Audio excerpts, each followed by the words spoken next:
Leo shivered in the snowy alley, his golden fur dusted with flakes. He'd been lost for days, and Christmas Eve was the coldest yet. Through a frosty window, he saw a family decorating a tree, their laughter sounding like distant bells.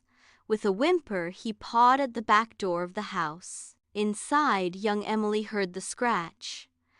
"Dad, there's a sound!" She peered out and gasped. "A puppy!" Her parents hesitated, but Emily's plea was unwavering. They brought the shivering pup into the warmth. Leo was fed, bathed, and wrapped in a blanket by the fire. He nestled beside Emily as she read, "'Twas the night before Christmas." The family decided he could stay until they found his owners, but Emily secretly hoped they wouldn't. On Christmas morning, as presents were exchanged, Leo sat by the tree, a red bow around his neck. Suddenly, he trotted to the door and barked. A knock followed. An elderly neighbor, Mr. Jenkins, stood there holding a flyer.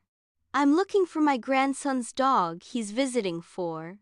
He trailed off, seeing Leo. "But," he said softly, "I see he's found a new home where he's dearly loved." Mr. Jenkins explained that his grandson had moved overseas and couldn't keep Leo. With a smile, he said, "Merry Christmas. Keep him." Tears welled in Emily's eyes as she hugged Leo. It was a Christmas miracle, a gift of love, found and forever kept. Now, I need to check the character count for this story. Let me count.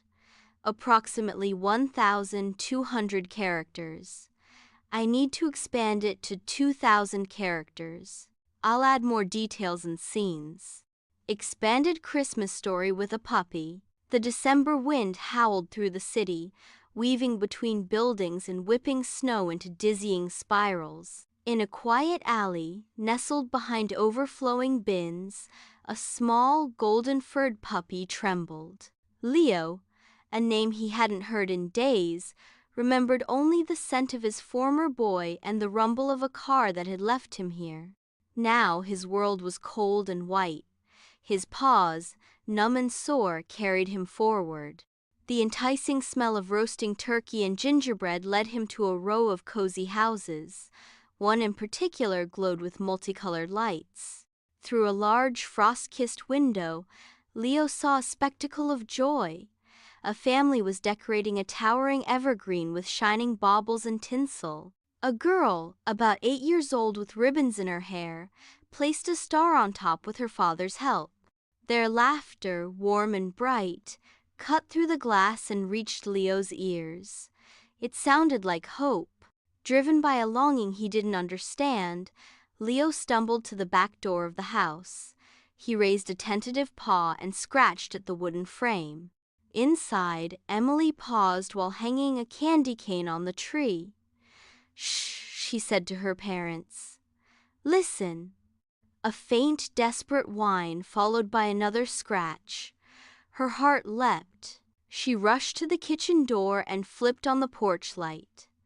There, in the swirling snow, was the most sorrowful, beautiful puppy she had ever seen. "Please, can we help him?" Emily begged, her eyes wide. Her parents exchanged a look, a silent conversation about responsibility and timing. But the sight of the puppy's shivering form resolved it. "Quickly, bring him in," her mother said. The burst of warmth was overwhelming. Leo stood dripping on the mat, overwhelmed by new scents: pine, cinnamon, and kindness. Emily fetched towels, gently drying his fur while her father prepared a bowl of warm milk and leftover chicken. As Leo ate ravenously, the family discussed what to do. They'd check for a microchip tomorrow and put up posters. But for tonight, he was safe. Wrapped in an old, soft blanket, Leo was placed near the roaring fireplace. Emily sat beside him, reading her favorite Christmas book. His head rested on her lap, his eyes growing heavy for the first time in what felt like forever. He dreamed not of the cold alley, but of this radiant room and the girl's gentle touch. Christmas morning dawned clear and bright. Sunlight sparkled on the fresh snow. The living room was a whirl of wrapping paper and delighted exclamations. Leo, with a red satin bow neatly tied around his neck by Emily, watched contentedly from his spot under the tree, surrounded by a few new chew toys. He felt like part of the tapestry. Then, a familiar scent caught his attention, a faint memory of aftershave and wood smoke. He padded to the front door and let out a soft, alert bark. Puzzled, Emily's father opened it. On the porch stood Mr. Jenkins, their neighbor from 2 streets over. He looked anxious but kind. In his hand was a crumpled lost dog flyer with a picture of a golden puppy. "I'm so sorry to bother you on Christmas, Mr. Jenkins began. "My grandson, Ben, stayed with me last week, and his dog, Leo, ran off during the storm. We've been searching." His eyes found the puppy and he knelt. "Leo? Is that you?" Leo trotted forward and licked the man's hand, tail wagging in recognition. Emily felt her world crack. But Mr. Jenkins saw more than just the dog. He saw the bond in the way Leo immediately turned back to Emily, leaning against her leg. He saw the new collar and the love in the girl's eyes. Ben had to move to London suddenly with his mother, Mr. Jenkins explained, his voice thick. He was heartbroken he couldn't keep Leo. We were trying to find a good home for him before he left, but then he got lost. He looked at Emily's family. It seems he found that home all by himself. A Christmas miracle, I'd say. With a smile that chased away Emily's fears, Mr. Jenkins said, "Merry Christmas. He's yours." Ben would want this. Tears of joy streamed down Emily's cheeks as she hugged Leo tightly. That Christmas, the greatest gift wasn't under the tree. It was a bond forged in kindness, a lost puppy found, and a love that would last forever.